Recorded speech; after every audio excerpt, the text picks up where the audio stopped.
What's up, guys? Today, I'm going to touch on teenage male-female relationships, okay? I have a 14-year-old daughter and an 11-year-old son, and so my 14-year-old daughter, you know, she has friendships with boys, and my 11-year-old son hasn't gotten to that age yet, fortunately, where he's concerned with girls, but but my daughter has. Now, the reason I touch this is on the basis of like dating. Okay, my daughter's not allowed to date.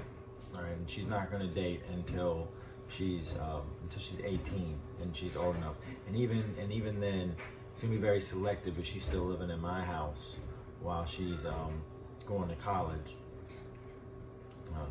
because no matter how old your children are, bottom line is if they live in your house, they have to follow your rules. Okay, they still got to go to church on Sunday and go to mass. They gotta be involved in whatever you want them to be involved in.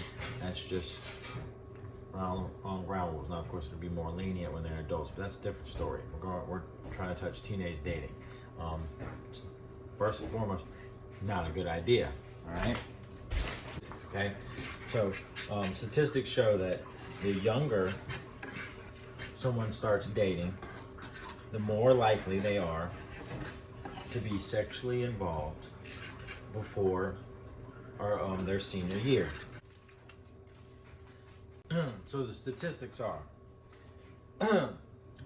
if a child between the ages of 11 to 13, they have their first date, just their first date, between 11 to 13, 90% chance they are going to be sexually active by their senior year.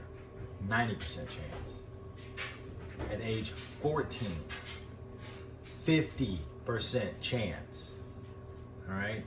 And at age 16, it drops down to 20%, but that's still a percent. Who wants to take that risk of your little boy or girl having sex before their senior year or before they're married? Is really the whole thing. Okay? Get on it, fathers. Don't be chumps. Don't let your kids go out there and do this. This is on you, not them. They're children. They need guidance. They need you to protect them. Okay? Do it. Right? And that's not something that we want. And now I know this personally, and you grown men, you know this too, okay? You can't hide from this. So, the fact of the matter is, we don't want them sexually active before their senior year. Matter of fact, we don't want them sexually active until they get married, right? That's the goal. Save yourself, right?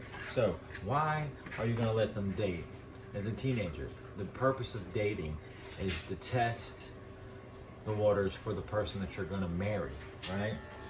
That's the whole purpose of dating. To find out if they're worthy of being married. All right. Now, that's not what these teenagers see dating as. They're putting these people as material objects. How hot are they? You know, how physically attractive are they? And that's not what the purpose of dating is. The purpose of dating is to find how someone is, how they act, how they are, not how they make you feel because of the way they look next to you. And you know, that's a very shallow thing. So we gotta make sure that our children aren't being involved in this, because they are, you know, teenagers, they're still kids, they're still babies, all right?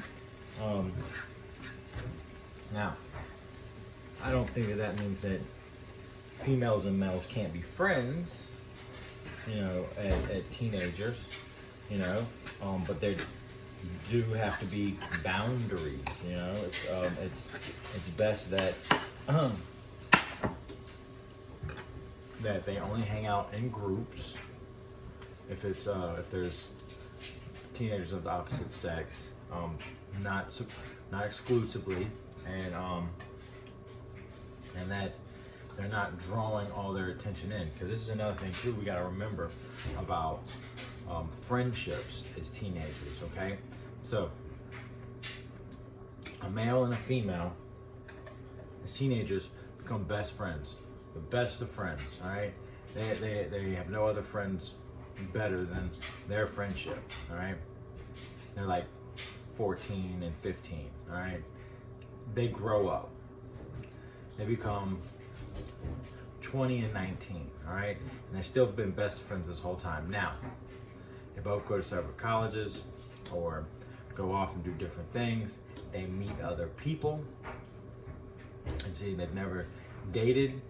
Now they start dating, they start looking for the person they want to marry. They both find other people that they want to marry. Now, once they form that marital bond with this other person, they've got to end their friendship. You know, I don't have any female friends. No, you know, and my wife doesn't have any male friends. That's just not acceptable in a marriage. That's just not acceptable. Now, acquaintances are different, okay? Of course, you know, someone's wife, I could say is my friend, you know, or a lady from work, I could say is a female acquaintance. But I don't have any close friendship relationships. Like I'm gonna go hang out and eat lunch with some female. That's not acceptable. That just, you shouldn't be doing that in a marriage. All right. And also another thing too is, so you have this best friend relationship. You go and get married with someone else, and then you have problems in your marriage. So who do you run to for comfort? Your best friend, right? And your best friend just happens to be a member of the opposite sex. Then these whole feelings of, oh, is that the one that got away, and things like that come back up and start to happen like that. And they say, you know, that person's encouraging you to get out of your relationship, out of your marriage relationship. And that's not acceptable because the divorce rate is through the roof, okay?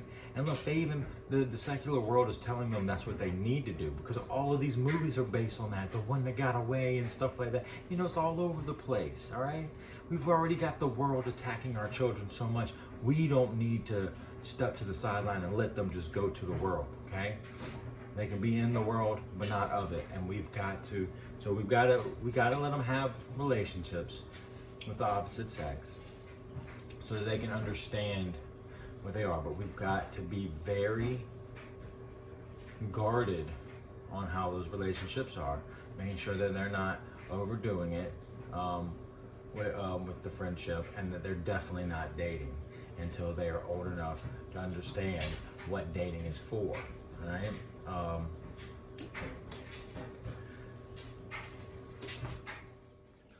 Another thing I got an issue with is holding teenage boys and teenage girls to a different standard. Because I know a lot of men that do this, a lot of fathers that do this, even in not just in secular society, but in Christian society, and even in the, you know, close-knit Catholic society. They do it where they allow their teenage boys to date, and they encourage their teenage boys to try to be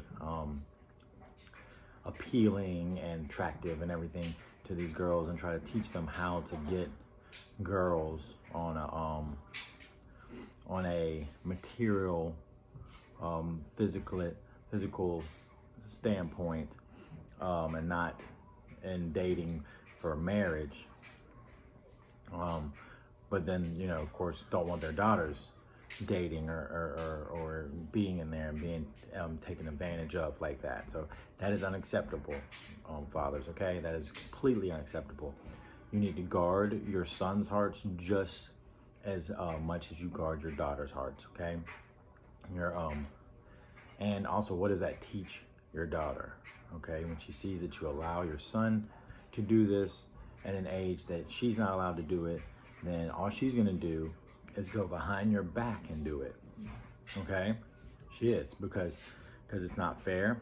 And Your daughter wants someone who is like you. Trust me, that's what your daughter wants. Your daughter is going to strive to have a husband that is like their father.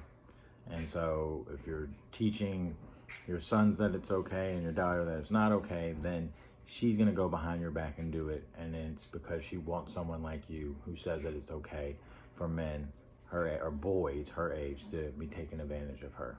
Okay? So you can't do that. All right? Guard your son's hearts just as much as your daughter's. All right? And look, we wonder why the divorce rate is so high. We wonder why, teen pregnancy is so high. We wonder why all of these issues are so high. And it's because we're not guiding our children right. So just remember that. All right? If you got any opinions, drop them in the comment section.